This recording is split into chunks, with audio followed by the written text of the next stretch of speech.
And as you know, South Africa is making this incredible journey towards freedom. And one of the things that makes that country very, very unique when you think about Cairo, it also makes you think a little about South Africa in this way, potentially, that South Africa had to erase the way they did their whole thing. Apartheid, gotta go. Got to establish a democracy, got to rewrite all the paperwork. So their constitution is very, very new. The ink is still drying on their constitution. The preamble of the South African Constitution is about 265, 275 words. Some of the most beautiful writing I have ever read in my life. I've read it over and over and over again. And I'm no judge of literature or anything, but to me, this is one of the most beautiful passages ever written as far as a country where it was, where it is, and where it wants to go, encapsulated in one mere paragraph. We, the people of South Africa, recognize the injustices of our past. Honor those who suffered for justice and freedom in our land. Respect those who worked to build and develop our country. Believe that South Africa belongs to all who live in it, united in our diversity. We therefore, through our freely elected representatives, adopt this Constitution as the supreme law of the Republic so as to heal the divisions of the past and establish a society based in democratic values, social justice, and fundamental human rights. To lay the foundation for a society that is democratic and open, in which government is based on the will of the people and every citizen is protected by law. To improve the quality of life of every person and free the potential of every citizen.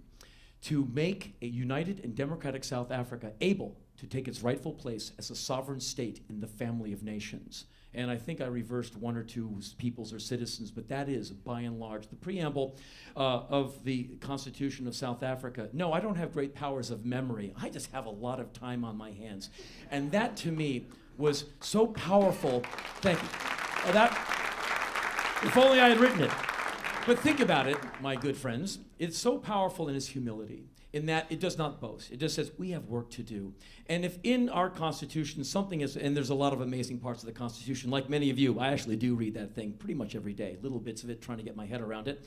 The idea of that the job of a citizen is to help another citizen of the Republic to free the potential of each person. That is a beautiful mandate. How do you do it? Well, it's just by being cool. But making that part of the preamble, like before you even get into the rest of the Constitution, you have to free the potential of each person. Now that's what I'm talking about. That's humanity standing on the balls of its feet. And that is what South Africa is after.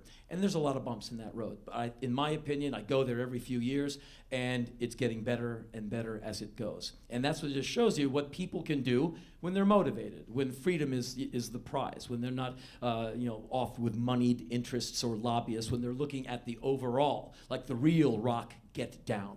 And I think that's what South Africa is looking for. And so it's always inspiring to be there. I go to Africa as often as I can. It's where I learn the big lessons. It's like the big book. And I meet people who are somehow plugged into a bigger current than I am. I don't understand it. And I come back to America where, which I love very, very much, but we've got work to do. Of course, every country does.